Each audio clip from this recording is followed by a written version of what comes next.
sodako, memberikan sodako kepada orang lain, ya, supaya dibilang, wah si A ini dermawan sekali, wah bakal tak mantu ini.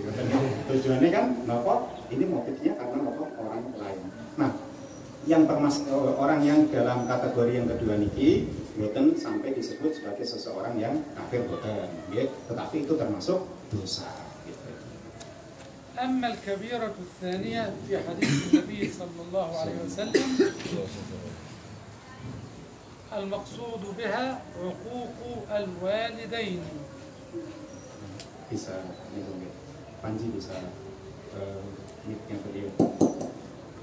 عقوق الوالدين وله صور كثيرة منها عدم طاعتهما ومنها الغلظة والشدة في الكلام معهما ومنها سبهما وشتمهما. Yang kedua, tadi kita sudah pembahasan yang pertama ya, kita masuk pembahasan yang kedua di antara dosa besar yang kedua. Apa tadi kan?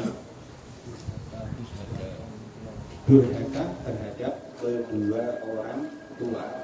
Bentuk-bentuk durhaka terhadap kedua orang tua ini variatif, macam-macam.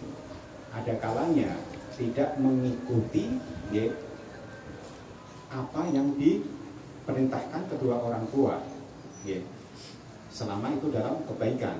Kemudian di antara bentuk-bentuk durhaka adalah berkata kasar terhadap kedua orang tua, ya, orang sopan terhadap kedua orang tua, ya. Dan ini penting ya, ingin kami sampaikan.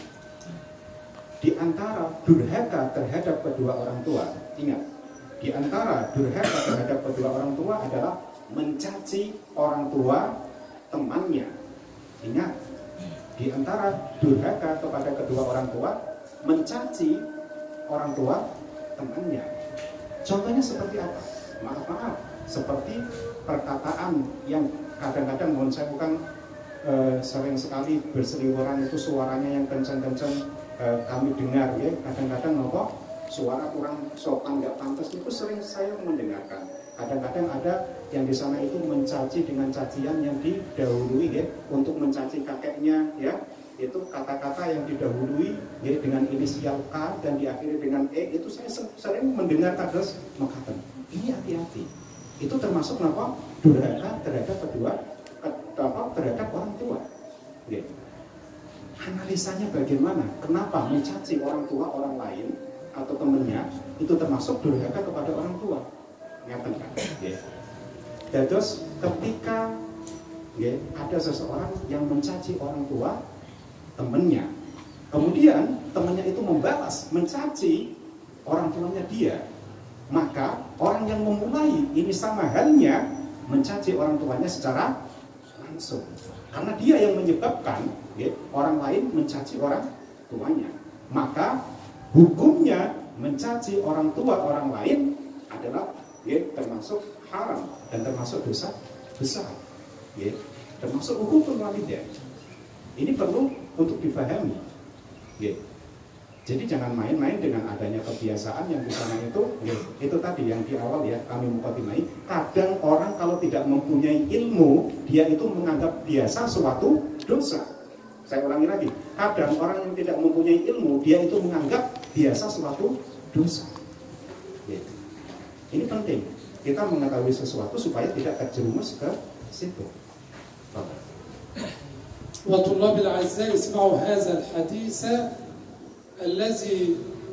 الصحيح الذي رواه سيدنا عبد الله بن عمر بن عمرو بن العاص رضي الله عنهما قال صلى الله عليه وسلم من الكبائر شتم الرجل والديه. قالوا يا رسول الله وهل يشتم الرجل والديه؟ قال نعم، يسب أبا الرجل فيسب أباه فيسب أمه فيسب أمه. Nah, ini apa yang kami sampaikan ternyata dikuatkan ya, dalilnya dari beliau, ada hadisnya. Sebelumnya tadi kami menyampaikan ya, termasuk dosa besar adalah seseorang ya yang menghina, mencaci orang tua temannya. Ini ternyata beliau menyampaikan ada hadisnya. Hadis diriwayatkan oleh Sayyidina Abdullah bin Amr bin As. Ya, di antara dosa besar adalah seseorang yang menghina orang tua temannya. Kemudian ada sahabat yang bertanya, ya Rasulullah, apakah mungkin ya kita itu menghina? Ada hadis gini, di antara dosa besar adalah orang yang menghina orang tuanya sendiri. Kemudian ada sahabat yang bertanya, ya Rasulullah, apakah mungkin kita itu menghina orang tua kita sendiri? Rasulullah menjelaskan, mungkin. Caranya bagaimana? Gambarannya bagaimana? Kamu ya ada seseorang yang menghina orang tua temannya, kemudian temannya itu tadi menghina orang tuanya. Jadi ini sama dengan apa? Menghina orang tua sendiri. الكبيرة الثالثة التي حذر منها رسول الله صلى الله عليه وسلم في الحديث ألا وقول الزور وشهادة الزور. ومعنى قول الزور الكذب المتعمد yang ketiga ya, لإبطال حق من الحقوق. Yang ketiga adalah perkataan jelek, perkataan yang tidak baik, dan penyaksian yang dusta, ya, penyaksian dusta terhadap orang lain. Tujuannya adalah untuk menggolimi, ya, tujuannya untuk membatalkan hak-hak dari orang lain. وربنا سبحانه وتعالى يحذرنا من قول الزور فيقول أعوذ بالله من الشيطان الرجيم في سورة البقرة ولا تكتموا الشهادة ومن يكتمها فإنه آثم قلبه. Dalam suatu penyaksian ini ada dalil ya, dalam surah Al-Baqarah ya, wala taktumus syahadah, dan wala taktumu, dan janganlah kalian menyimpan ya, asyahadah, suatu penyaksian ya. Kalau penyaksian itu baik, jangan disimpan.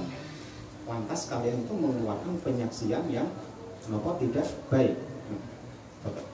طلاب الأعزاء فلا نستهين بالكلمة، لا نستهين بالكلمة. يحكي شيخ من الشيوخ يقول أنه كان في مكة وبعد صلاة العصر إذ يقوم رجل وهو يبكي ويقول أحذركم جميعا من قول الزور، أحذركم جميعا من قول الزور. فقالوا ما بالك، ما لك؟ قال والله منذ 40 سنة وأنا محبوس في السجن بسبب شهادة الزور. Ya. Jadi anak-anakku semuanya ya, jangan menganggap remeh suatu perkataan. Ya. Ini ada pengaruhnya yang luar biasa baik dari akhlak orang yang berkata itu, dan bahkan ada pengaruh ya, bisa menggolimi orang lain yang luar biasa ya. Dengan kata-kata ini kita bisa membunuh karakter seseorang ya. Maaf, dan bahkan ada yang mengatakan kalau pembunuhan secara langsung itu permasalahannya sudah beres, tetapi dengan pembunuhan karakter itu rasa malu akan terus ditanggung orang yang ya, di kata-katai itu tadi.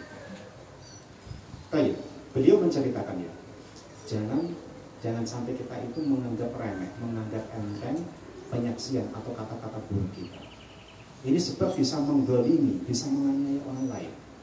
Di Makkah Al-Mukarramah ada salah seseorang yang setelah sholat asar, beliau tiba-tiba menangis. Setelah sholat asar menangis dan berkata kepada orang-orang yang ada di sekitarnya ya, hati-hati dengan perkataan kalian semuanya. Saya selama 40 tahun ini dibui karena adanya perkataan yang salah, perkataan orang yang tidak benar. Imbasnya ini tidak 4 hari, tidak 4 minggu, tidak 4